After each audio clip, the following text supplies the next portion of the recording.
aujourd'hui sur ma chaîne YouTube pour une nouvelle book review. Alors comme vous pouvez le voir, aujourd'hui je ne suis pas toute seule, j'ai un petit loulou qui s'est invité dans mes bras. Tout simplement il s'ennuie et quand il s'ennuie il a envie de faire un petit câlin à maman. Regardez-moi ça. Voilà. Montre-toi Jackie. Bonjour. Tu dis bonjour?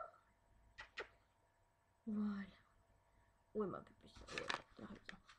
Voilà, donc je vais essayer de présenter ma vidéo de cette book review donc avec mon petit chéri dans les mains. J'espère que ça vous dérange pas. Moi, de toute façon, vous savez bien hein, que j'adore l'avoir tout près de moi.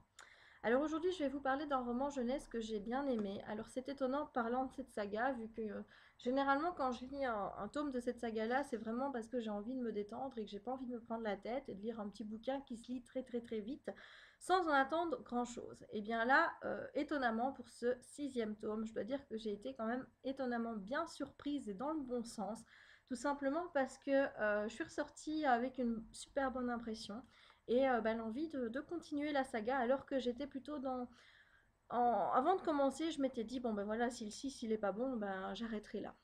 Alors il s'agit du Night World, le tome 6, âme sœur de L.J. Smith, publié chez Michel Lafon. Voilà, alors autant vous dire, c'est pas ma couverture préférée, je trouve en blanc comme ça. Personnellement, il y en a du Night World que je préfère à celle-ci. Alors, l'histoire de ce 6e tome, puisque comme vous le savez, les histoires du Night World sont indépendantes les unes des autres. Vous pouvez commencer par le tome 6. Vous êtes globalement pas trop gêné dans la mythologie de la saga, vu que c'est chaque fois des histoires différentes avec des personnages différents. Alors, dans ce tome-ci, on est avec Anna, qui va avoir 17 ou 18 ans, je crois que c'est 17, et qui est un petit peu tracassée, parce qu'elle va voir même son psy pour essayer de résoudre ce problème parce qu'elle retrouve des mots un petit peu partout qui la mettent en danger en lui disant fais attention, à 17 ans tu vas mourir, toutes des choses comme ça qu'elle a écrit, mais elle ne se souvient pas les avoir écrits. Donc elle commence un petit peu à flipper, et elle va voir son psy qui lui propose de faire de l'hypnose pour essayer de remonter dans le passé, donc savoir un petit peu à quel moment elle a écrit ces livres-là, ces passages-là. Et en fait, grâce à l'hypnose, elle va remonter dans ses vies antérieures.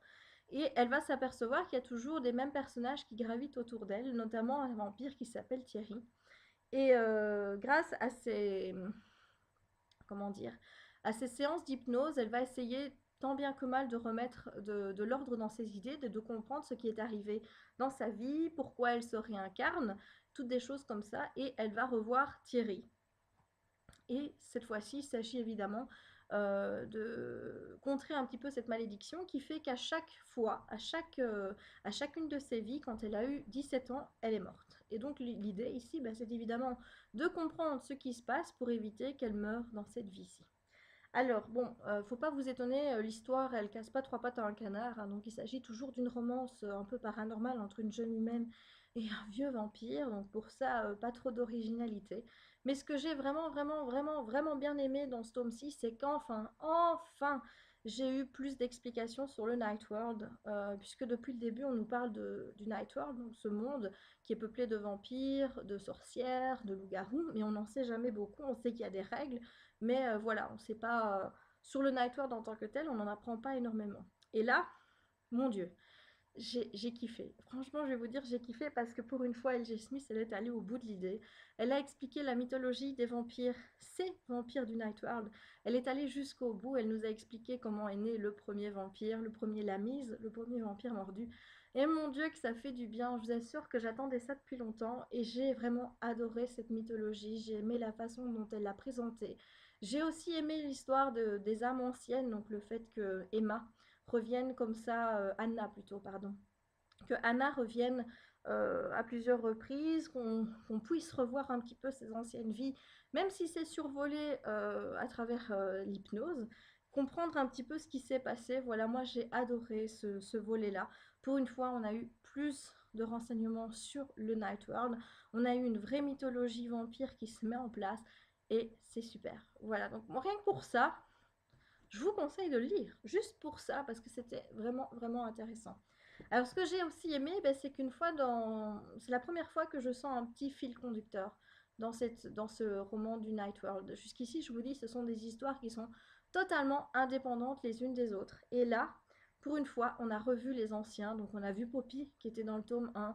On a vu Ash, Ash qui suit un petit peu chacun des tomes. Et on a revu les anciens des tomes précédents, voir un petit peu ce qui était devenu. Ils ne sont pas totalement oubliés, ils sont toujours là. Ils appartiennent à un cercle qui essaye justement de rendre les règles strictes du Natworld un petit peu moins strictes pour permettre notamment à des humains de tomber amoureux de créatures fantastiques. Et je sens un fil rouge et je me dis, mon Dieu, si elle suit ce fil rouge là à partir de maintenant pour les prochains tomes, mais je vais vraiment kiffer, je vais vraiment adorer. Maintenant, ce que j'espère, c'est que ça va pas tomber à l'eau au prochain, parce que sinon je serais vraiment déçue. Mais là, la mythologie vampire bien expliquée et l'apparition de ce fil rouge, franchement, rien que pour ça, je dis chapeau, c'était franchement bien amené. Je suis désolée de me chatouiller comme ça, mais j'ai mon nez qui me chatouille. C'est horrible. Alors au niveau des personnages, là je vais pas en parler énormément, vous verrez par vous-même. Comme d'habitude, c'est du survol. Donc H.G. Smith n'est pas vraiment une adepte pour approfondir ses personnages, pour leur donner vraiment du relief. Ici, on reste en surface du début jusqu'à la fin, que ce soit dans l'élaboration des personnages en tant que personnalité, mais aussi en tant que couple. Moi, j'y crois pas, quoi. Il n'y a rien à faire.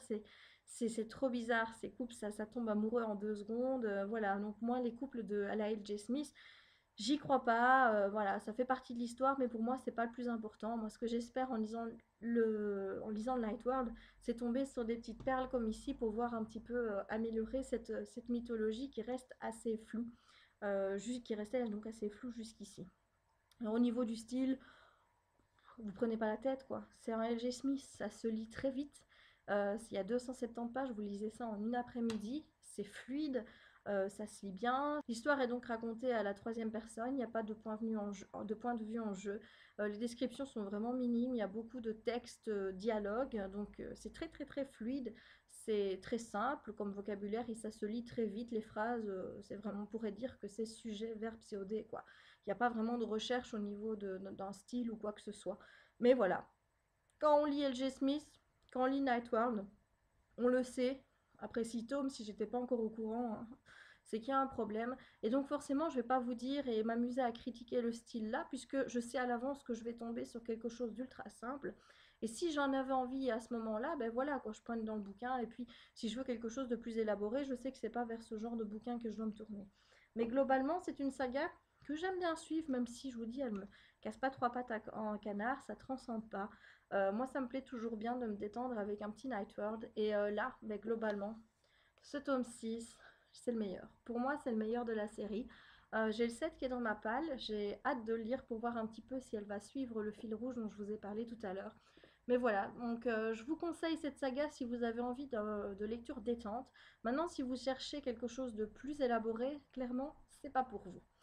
Eh bien, je vais refermer ici cette book review avec mon petit Jackie qui fait un petit dodo. Tu dis au revoir aux gens? Oui. Hein, tu dis au revoir. Et un petit peu ici. Tu fais un bisou à maman? Non? Voilà. Alors, Jackie et moi, on va vous laisser. Et on vous souhaite de bonnes lectures. Et à bientôt pour une prochaine vidéo. Ciao!